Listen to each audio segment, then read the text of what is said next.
Shalom, one of the souls, but give no praise to Yahweh, Ba'ashem Yahushua, Ba'ashem Kakadash, the belongers apostle of great most and honesty brothers doing the work, the most in truth and in sincerity.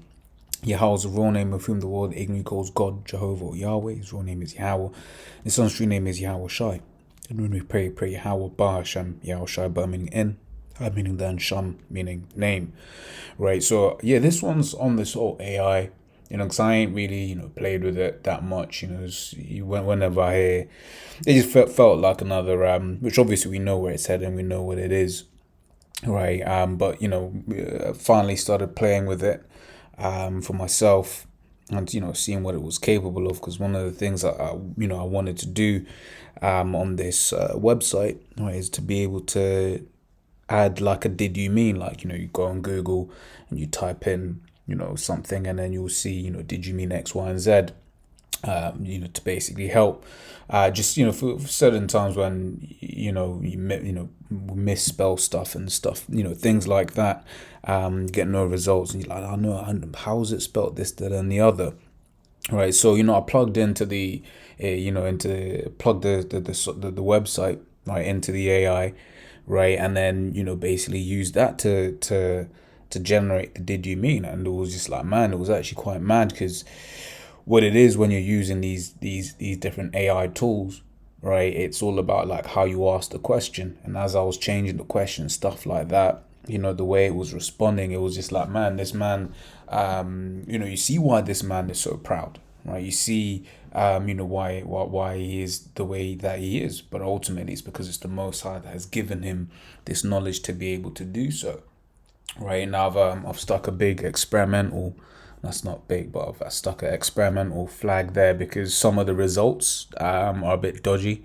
But in some of the other tests in most of the other tests that I've done, right, it's given some decent results, right? So for instance here, right, we see Eliezer, but it's spelled wrong. Right now, if you was to Google that, you'll get the result.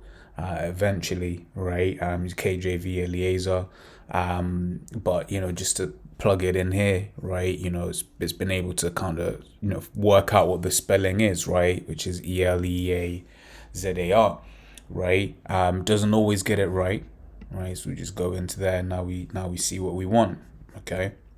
Doesn't always get it right. Like for instance, I was what do you call it?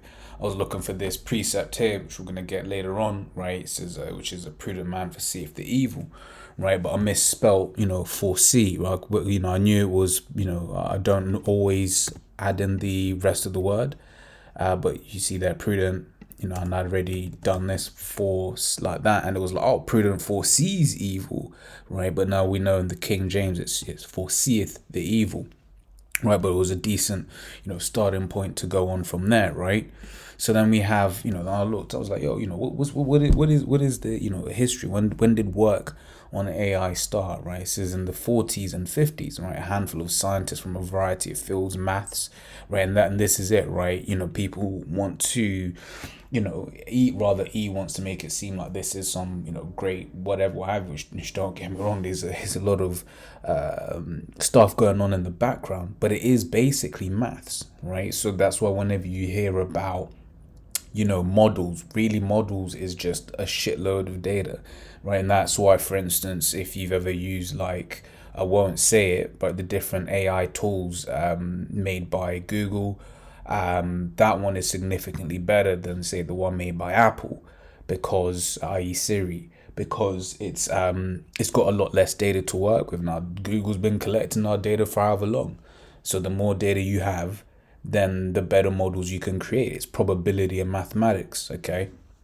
In which math means truth, right? A math from the Hebrew, right? Psychology, engineering, economics, and political science, right? And I just got a quick one, right? It says top 10 breakthroughs of all time, right? It says early 17th century, right? It says the idea of AI didn't suddenly appear with the advancement of technology, right? In fact, the concept of automation and machine learning is the result of centuries of deep philosophical debate. Right? It was first coined in the 17th century by French philosopher Rennes Descartes in his book Discourse on the Method. Right, which, when I'm reading this, it just gives me that impression that this idea, Esau, wanted, to have his own God, which, I'm not too sure about this individual, right, per se, right? So you got that individual there, but just in general, like these, that spirit of Esau of wanting to be his own God, right? And in fact, we've got that in Ezekiel, the 28th chapter, right? I'm just read verse 2 and I'll read 3 in a little bit, right? It says, Son of man, say unto the prince of Tyrus, right? Thus saith Yahweh power, which the modern day prince of Tyrus, right, is, you could look at Esau as being that, okay? It says, thus saith the Lord power, because thine heart is lifted up, proud, okay, and thou hast said, I am a God. I sit in the seat of God in the midst of the seas, right? When you see a lot of the things that this man is doing, right, you can see why he has that feeling. Because once again, imagine this is just the consumer level technology, that we're dealing with here, right? Here it is, you have, other, what's the word I'm looking for? Here it is, you have, the private stuff, right? The private entity, the military versions of these AI tools, right? Imagine what they're being used for already. Okay. In fact, let me just Google something on the other screens, right? So I'm saying the use of AI in a military context, right? Hearing on the use of AI in military and combat. That's from C-SPAN, right? From Time magazine, tech leaders warn the U.S. military is falling behind China on AI. So AI is very much going into the military sphere, right? So then you're going to have robots that are just deciding who to kill, right? Depending on its programming, okay, and its parameters, on its settings. It says, carrying on, says, yet thou art a man and not God, though thou set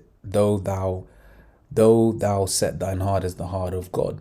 Right, as the heart is the Most High. So that's what this man, that's his spirit, right? And he's been working on this for a very long time, right? He's been working on this for a very, very long time, right? I was saying you got here from the 17th century, right? So at the start of the 20th century, the idea of AI had captured minds of science fiction writers, filmmakers, and scientists. Jump down to the 50s, right? In 1949, Donald Hebb wrote the Organization of Behavior in Academic Work, pointing out that neural pathways become stronger each time they are used.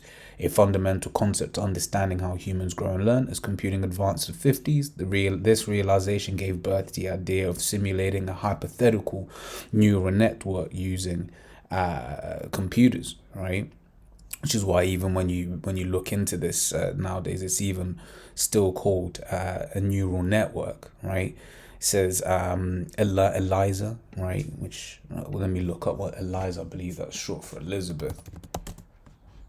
ELIZA. Let me do ELIZA name. Right. Yeah. So ELIZA is a gender.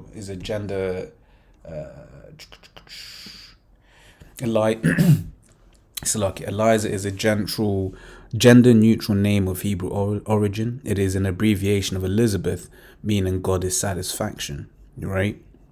First appears in the 18th century, right? So carrying on.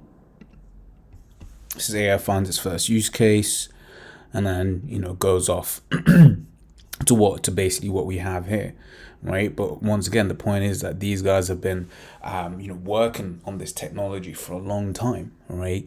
Like we saw there from the 17th century, it was a question of mind, can it be done, right? And then from the from the early 1900s, they've really been working on this technology to master it, right? And then we basically end up where we are here. Right, so Psalm 64 and 6, they search out iniquities, they accomplish a diligent search, both the inward thought of every one of them, and the heart is deep. Okay, and that's it, man. That diligent search, right? That desire to just work, right? To achieve this goal. Now, ultimately, once again, we understand it's the Most High, okay? Because it's the Most High that that sealeth the instructions. All right, let's grab. This is Job 33 from 15, right? It says, in a dream, in a vision of the night, when deep sleep falleth upon men, and slumberings upon the bed, Then he openeth the ears of men and sealeth their instructions, right? And you can what do you call it, when you're looking into certain things, we've all had those moments of just meditating on something, saying but what if this, what if that, and then it's almost like the spirit will kind of whisper and just be like, oh, what about that? Like it kind of feels like it's from it's not from not from yourself, like once again inspiration, right? When you read about the scriptures and how they're written, scripture says that you're given by inspiration of the Most High, inspirare, right? Which I believe is to breathe within, if I remember correctly. Okay. But it says, yeah, then he opened off the ears of men and sealed their instruction. Right, for instance, you hear about the alleged story of how they found out about, I think one of these sweeteners, I forget which one it was, these artificial sweeteners, right? There was an accident in a lab, right? And then the scientist decided to taste, the accident, like it fell on his hand and he decided to taste it. I was like, oh my God, it's sweet, right? That was, the spirit saying, yo, try that, if that story is true, right? As the spirit saying, yo, try that, right? And then now we end up with, these aspartames and this and the other, which are doing what Esau wants, which is to destroy the people, okay? Because lest we forget, it's the Most High that what does the scripture say of Esau? The wicked, which is thy sword, okay? So all of the death and destruction that Esau has caused and will cause in these coming days, it's all of the Most High, right? Nothing can happen lest the Most High. Shall there be evil in the city, and the Lord hath not done it? Right? It says that he may withdraw man from his purpose and hide pride from man. Right? He keepeth back his soul from the pit and his life from the perishing with the sword. Right? But yeah, that was the point, that he may withdraw man from his purpose and hide pride from man. Because ultimately, right, when it comes to it, right, nothing happens in this world unless it's the Most High that sanctions it. Okay? And as such, Esau thinks there's gonna come a day when Esau is about to, complete his mission, right? And then the Lord is just gonna step in there and just be like, "Whoop, that's your purpose, but that's not my purpose," right? And then he's gonna take this Edomite kingdom down, on a set day, right? And I realize I've not given the name of this site. I'll put it in the description box, right? Verse Isaiah 10:13 says, for he saith, by the strength of my hand I have done it. And this is another thing, this man doesn't give a credit to the real person who's doing it, right? Right, in everything we must give thanks, right? Because ultimately it's the Most High, that allows anything to happen in this world, right? Whether good or evil, right? The Most High is the one in control. It says, I have done it, and by my wisdom, right? For I am prudent. And that's the thing. These Edomites, they think they're hella smart, man. Right? Once again, they don't understand and they don't give credit to the Most High, right? But once again, looking at these different AI tools and the technology that this man has, right? You see why these Edomites think they're smart. Right, especially when we live in a world where there is no, where there's godlessness, right? Where people don't believe in a higher power, right? They just look at themselves as the ones that have done it. Okay. It says, and I have removed the bounds of the people and have robbed their treasures, and I have put down the inhabitants like a valiant man. Right, and once again, all of this technology leads people to think that this devil is some kind of saint, some kind of savior, right? This is Revelation 16:14, for that they are the spirit of devils working miracles, right? And part of their miracles is this technology, right? Is the ability for a robot to perform tasks halfway around the world, whatever those tasks are, from minuscule tasks to I mean, you got bloody robots that do surgeries these days, man, right? Whilst you've got like an operator in another part of the world, okay? Whether they're still in test or whether they're actually in operations, another thing, but they exist, right?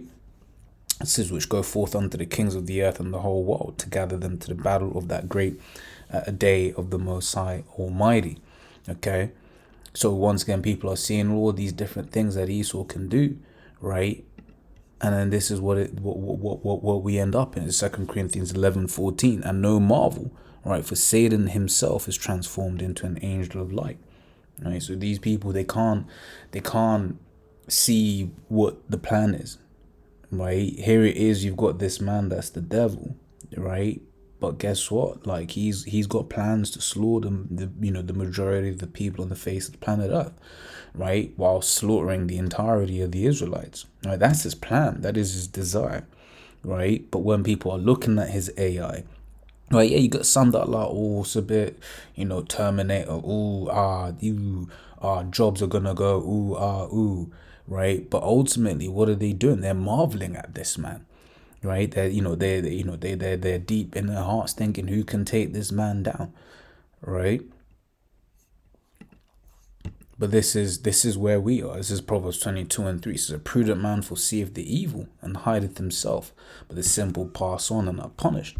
Right? So we can see the evil that this man is going to be bringing, whether it's with the AI, whether it's, with, climate change and whatever it is, right? We see what this man is doing. Rather, the Spirit hath opened our eyes to see what this man is doing, right?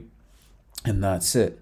Right, and this is 2 Corinthians 2:11 to wrap it off. Right, lest Satan should get an advantage of us, for we are not ignorant of his devices, his different tools, his different marketing. Right, because that's what this man's hella good at. Esau's great at marketing. He's a master marketer. Okay, he's great at it. The way he will spin a story. Right, and something I consider whenever I watch like nature documentaries. Right, you may have like a lion, right? She has because lionesses are the one that hunt, right? She hasn't fed her cubs or the family in like 2 weeks, right? And when you're watching it, you're like, yo man, you want the lion to go catch something, but then when you're watching that same documentary, right, from the perspective of the gazelle, right, you're like, man, why is the lion? You want the gazelle to run away, okay? But that's it. That's what Esau does on a mass scale, man. He manipulates opinions and manipulates agendas, right? But once again, that's one of the things that was given to him. Okay, a forger of lies, right? So as always, Lord, that was edifying. And to the next time, say shalom. And once again, I say this, experimental. The this spell check suggestion thing. It's going to give some bad results sometimes, going to give some dodgy results, but look, Lord's all most of the time it gives good results, and I'll leave a link to it in the description. Shalom.